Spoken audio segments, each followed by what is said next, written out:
नमस्कार मित्रांनो, आपलं स्वागत आहे वैदिक ऋषींचा वैज्ञानिक वारसा या मालिकेत. आज आपण बोलणार आहोत एक अत्यंत अद्भुत ऋषी, अगस्त्य ऋषी. अगस्त्य ऋषींच्या नावाशी एक प्रसिद्ध आख्यायिका जोडलेली आहे.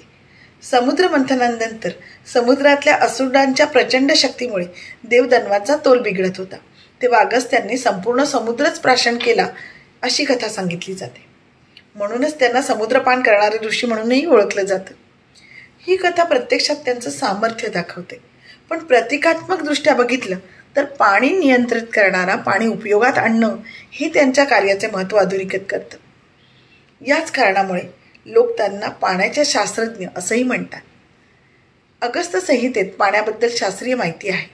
पाणी शुद्ध करण्याच्या पद्धती, औषधी वनस्पतींनी जलातील विषारी घटक कमी करणे, जलसंधारण आणि स्वच्छतेवर भर यावरून दिसून येते की आपल्या ऋषींच्या दृष्टीने पाणी हे केवळ नैसर्गिक संपत्ती नव्हे, तर जीवनाचा मूलभूत आधार होता.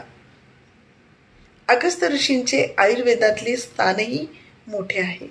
अगस्त्य हरितकी हा प्रसिद्ध योग श्वसन विकारावर उपयोगी आहे.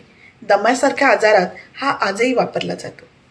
काही पांडुलिपीमध्ये अगस्त्य संहिता असा ग्रंथ आढळतो. त्याला कधीकधी अगस्तीपत्र असंही म्हटलं जातं. यात औषध निर्मिती, रसायनशास्त्र, जलशुद्धीकरण, धातुकर्म, अगदी प्राथमिक विद्युत निर्मितीसारख्या प्रयोगाचा उल्लेख आहे. उदाहरणार्थ, एक श्लोक वाचल्यावर आजच्या बॅटरीसारखी रचना डोळ्यासमोर उभी राहते. तांब्याची पाटी, झिंकची पाटी, काही द्रव्य आणि ओलसर भुसभुसीत पदार्थ हे वाचून आपल्याला जाणवतं ऋषी केवळ साधक नव्हते, तर प्रयोगशील संशोधकही होते. तर असे अगस्त्य ऋषींचे कार्य आहे. समुद्रपान करणारा पराक्रमी संत, पाण्याच्या शास्त्राचा अग्रणी विचारवंत, आयुर्वेदिक चिकित्सक आणि प्रयोगशील संशोधक.